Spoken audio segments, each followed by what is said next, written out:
The concept of following your dreams is grossly romanticized, but anyone who's actually tried to make their dreams a reality knows the harsh truth we're faced with.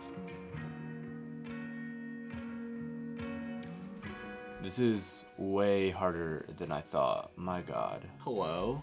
That's kind of an abrupt start. It's so weird because like I used to be able to write and just think of creative ideas like that. Like it was second nature to me. I didn't even have to think about it, and now it's like I'm struggling to even think of a concept. I have my notebook right here. I'm gonna just be writing down literally anything that sticks. I have no idea if I'm gonna make this like an actual screenplay or not. I don't know. I think this is more just for practice and me just getting creative, because I do have ideas, but I don't know how to form them yet. I just have like the basic plot lines. I don't know how to like actually screenwrite. That makes no sense. This is all so confusing. Also, I got a hydroflac, trying to be more environmentally conscious. Another reason why I may feel like I'm dead inside is because I actually quit coffee. I don't know if this is gonna be like a permanent thing or just whatever, but I haven't had coffee in like 5 days. I still have Monster, which is an energy drink, before my workout, so I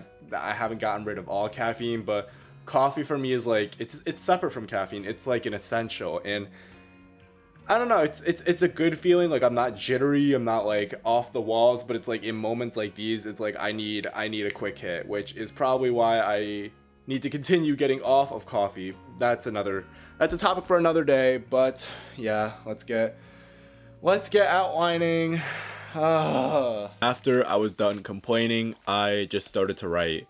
I didn't question it too much, I just wrote whatever came to my mind, and the result of that was actually a creative epiphany of a new project that I wanted to endeavor, and I decided to work on that project instead.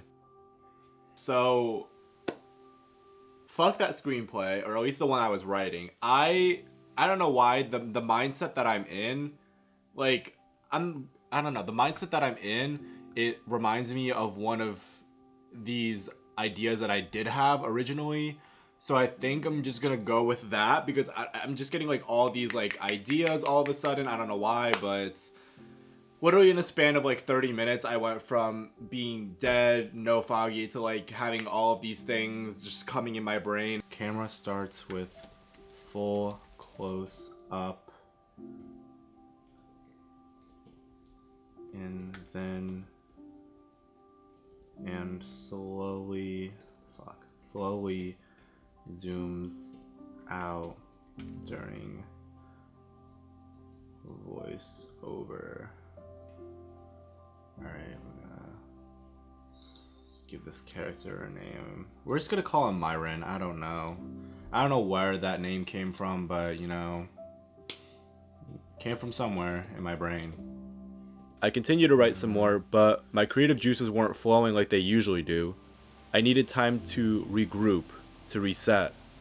I'm listening to this like frequency playlist that I have of mine, and just trying to get my brain in like the right state of mind to create, to just exist, honestly. You know, I haven't had a really good meditation session in a while. I've just been doing it in my room, and just being outside again, especially in the cold. I didn't know how meditating in the cold would be, but it's honestly even more therapeutic than when it's warm outside. I honestly prefer it to be a little bit colder. It just makes you feel more alive, more in tune with yourself, and it gives you the opportunity to really be grounded in nature and feel the breeze, just hear the ambiance that's going around.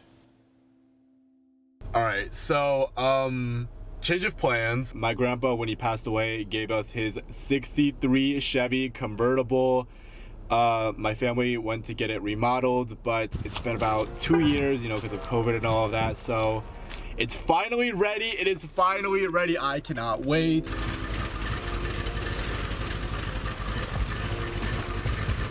Oh yes. After 2 years, my beautiful baby is finally here.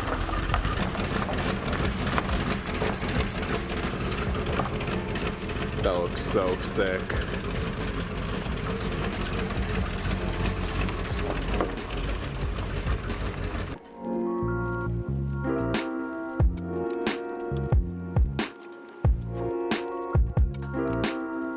That is my beauty.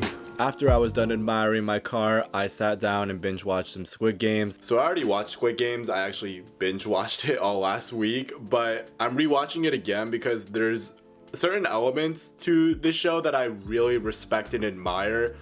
The main one being is that it really kept me on my toes, and I think especially in today's day and age, especially in the film industry, a lot of these movies I feel like are very predictable, and you could tell what the plot is gonna be, you could tell what's gonna happen in like a general sense. But there's some moments in this season where my jaw was like wide open because I was so in shock, and I really want to learn more so about how to tell a proper storyline and just how to give that authentic, raw, emotion of shock, because that's something that I feel that I want to incorporate in my work. Being a creative to me is exploring more about myself and expressing that through art.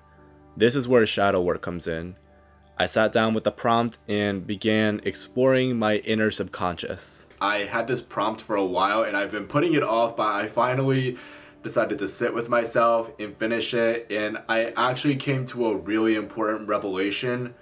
So this is what I wrote. I'm not going to show you the whole thing because it's kind of invasive. The prompt was, if you could talk to yourself 10 years ago now, what would you say?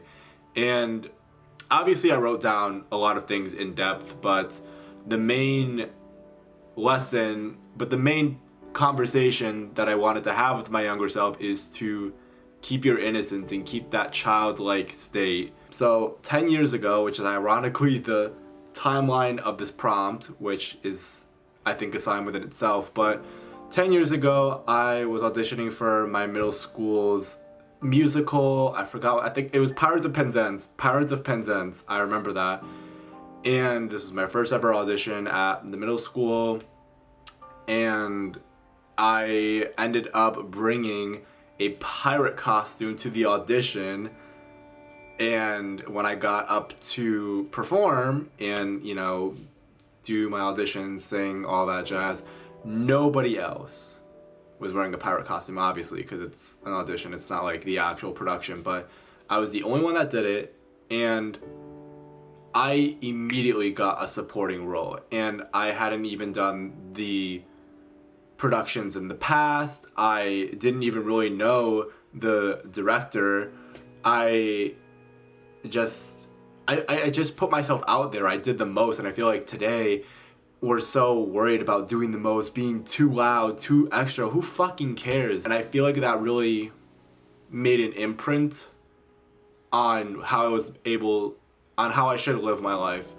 That I should live my life, youthful, like a child, just look at things with a very open perspective and not be afraid to really enjoy things and feel emotion. I'm gonna leave you with that. I'm gonna end off my night, probably watch more Squid Games and call it a night. That's my day. Yeah.